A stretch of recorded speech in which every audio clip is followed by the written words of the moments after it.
Or does it matter if you become a Buddha? That headband has always been on your head.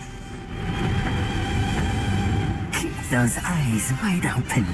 Watch me rip it off and break free. Bottoms up, brothers. One final toast before we crash the Celestial Palace. Brother, watch my back while I go play with him.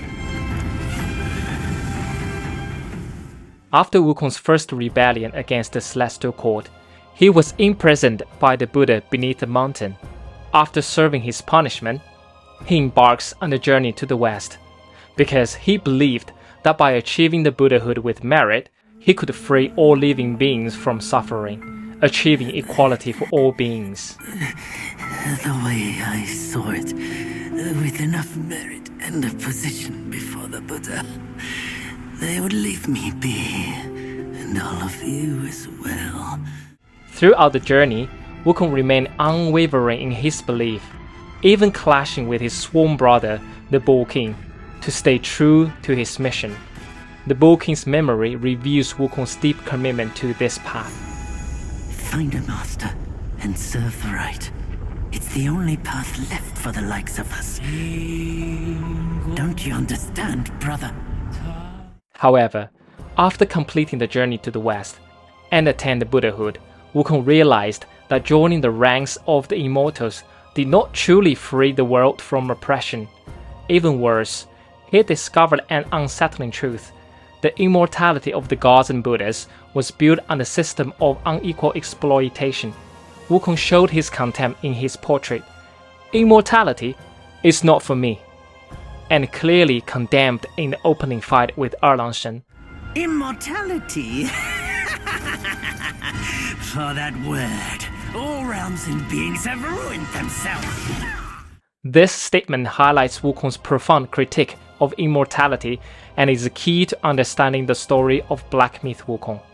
Wukong once posed an intriguing question to Bajie. You enjoy drinking now, but if someone wanted to have you served as their side dish for drinking, would you still be happy? He then adds, these tributes should go to those who need them more. If we eat them, those people will have less to eat. This reveals a harsh truth. Resources are limited, and those in power often take from others to sustain themselves. This idea ties directly into the concept of immortality in the game, where it's not a gift, but something obtained through exploitation. This is also vividly illustrated by the gourd, which collects the well of defeated Yao Guais, replenishing health and providing buffs. In Black Myth Wukong, well is the essence of life, and in the quest for immortality and power, beings drain the well of others to prolong their own existence. Disillusioned with reality, Wukong eventually chose to leave Celestial Court and return to Mount Huaguo. But the Celestial Court would never allow him to break free. They sent several Yao Guai kings who had submitted to Buddhism: Hundred-Eyed Taoist Master, Yellow Brow, Black Bear Guai, Yellow Winged Sage, and the Bull King, along with Erlangshen, to capture Wukong. After defeating the Black Bear Guai, his plea for mercy confirmed that the true puppet master behind all of this was the Celestial Court. I was just a pawn of the Celestial Court. If given a choice, who dared to challenge the mighty wrecker of the Celestial Palace? His portrait even mentions the Lone Princess asking if he had thought about the task Guan Yin asked him a few days ago, further indicating that this was orchestrated by the Buddhist Guan Yin. However, the Black Bear Guai knew clearly that confronting Wukong would likely end in disaster. When Red Boy wanted to join him, the Black Bear Guai unusually advised the Red Boy, the son of the Bull King, to stay. Even your father has been pressed into service this time. Surely you can see how perilous it is. This is no laughing matter. He knows he's risking his life, but the Black Bear Guai had no choice but to obey. As he was still wearing the encaging band, he sighed, risking life just to remove a headband. It's not worth it. This shows that even those within Buddhist fold are powerless against the coercion of those in power. During the fierce battle that we see in the opening scene, Wukong discovered that the tightening headband had not actually been removed after completing the journey. Even he was told so. The headband was originally given to Tang Sanzang, aka Xuanzang, from Guanyin to control Wukong. If Wukong disobeyed, Tang Sanzang, his master, would cast a spell that tightens the band, causing him immense pain and forcing him to comply. This is why Wukong lost his mobility when the headband appeared around his head. He realized that he was still not free. Though he was born as a stone monkey and could not be killed, as long as the headband remained, he could not resist the system. So Wukong decided to abandon his physical form and let his 6 roots turn into the 6 relics and enter reincarnation, breaking free from the headband's control. I can't kill that monkey. No one can. Except himself. But at last, I see. This is the only way. He had no choice. And neither did I. And only now do I understand that fight. No prestige can shackle him. No band can keep him caged. A mortal death for an unbound mind and will.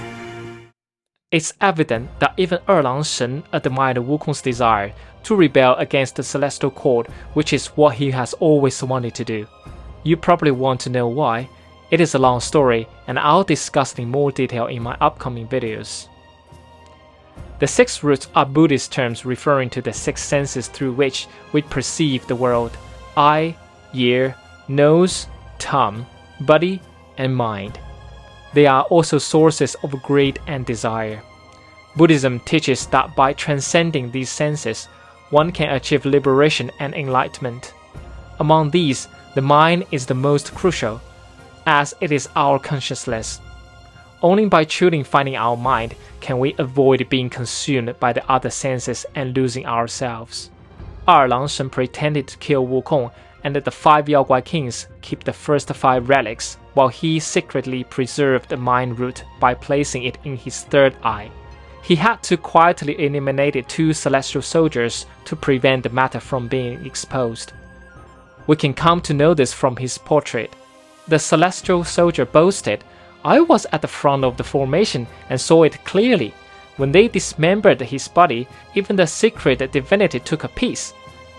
Before the celestial soldier could finish, a spear had pierced through his chest, emitting a golden light that even dispersed the soul within his armor. The other celestial soldier looked over his 4th fellow's shoulder, shocked. Before he could react, the golden light flashed again. Without his 6 roots, Wukong turned back into the stone on Mount Huaguo, nurturing the next Destined One, beginning a new cycle of reincarnation. With Maitria's help, Erlang Shen hid himself, together with Wukong's mind root, into the painting of the Mount Mei, awaiting the destined rebirth. The other Yaoguai kings each took one of the Wukong's 5 relics, dividing his power among themselves. However, the Celestial Court sees all these, or rather, this was their plan all along. Their goal was to make each Destined One revisit the journey to the west again and again, only to be headbanded in the end. The old monkey who guides the Destined One reveals that the fate is to defeat Yaoguai kings, reclaim the roots, and then have the headband placed on them, representing submission to the Celestial Court. Even after enduring many hardships, the Destined One would then just return to the stone, beginning the cycle anew. Some of these Yaoguai kings, after obtaining the Wukong's power, use it for revenge, like the Yellow-Winged Sage in Chapter 2, while others started their own sects, like Yellow Brawl in Chapter 3. The Bull King, however, was warned by Wukong himself of the immense power in Wukong's roots, so he carefully guarded it, never daring to use it. But under the Celestial Court scheme, these Yaoguai kings were destined to become sacrifices for the rebirth of the Destined One. To the Celestial Court, they were mere pawns to fulfill their plans and desires, just like the Black Bear Guai, who knew the risks but was powerless to resist. The biggest difference between the game's defaults and true endings lies in whether the player uncovers all the conspiracies and the secrets behind this adventure.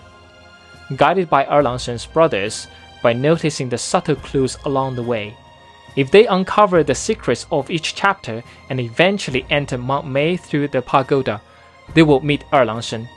Just a bit of background story here. White-clad noble, yellow-robed squire, green-capped martialist, villain Taoist, and pale-axe stalwart originated from the 6 brothers of Erlangshen in the original story. They are the gods of Mount Mei who assisted Erlangshen in punishing evils. By the way, all their portraits appear among characters rather than Yaoguai, hinting they are allies, not enemies. Their task was to test and guide the Destined One to eventually reclaim the mind root from Erlangshen. In the end, in the realm of Boulder, the Destined One awakens his mind through a battle with the great sage Broken Shell. As for the default ending, the Destined One didn't fight the hidden boss Erlangshen, and thus lacks a true understanding of Wukong's spirit. He blindly inherits the 5 roots with power without a true will, and Old Monkey places the headband on him, symbolizing submission to the will of the gods and Buddhas. After enduring countless hardships, they choose to conform to destiny, becoming another prisoner of the Celestial Court. However, in the true ending, where the player completes all hidden quests and successfully challenges Erlangshen, the Destined One fully awakens before being shackled by the headband. This is because the protagonist has inherited Wukong's mind, cut off desires, and found the true will of the great sage, completely freeing himself from the control of the Celestial Court and the headband's imprisonment, breaking the destiny. Ever since the very beginning, Wukong has undergone 3 major transformations. From a fearless rebel during the rebellion against the Celestial Court, to a royal Buddhist follower during the journey to the west, and finally, to a revolutionary who completely despairs of the Celestial Court after being granted Buddhahood.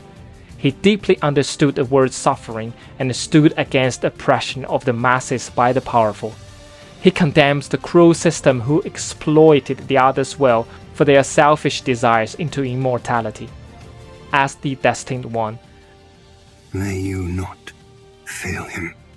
Your journey, though, has just begun.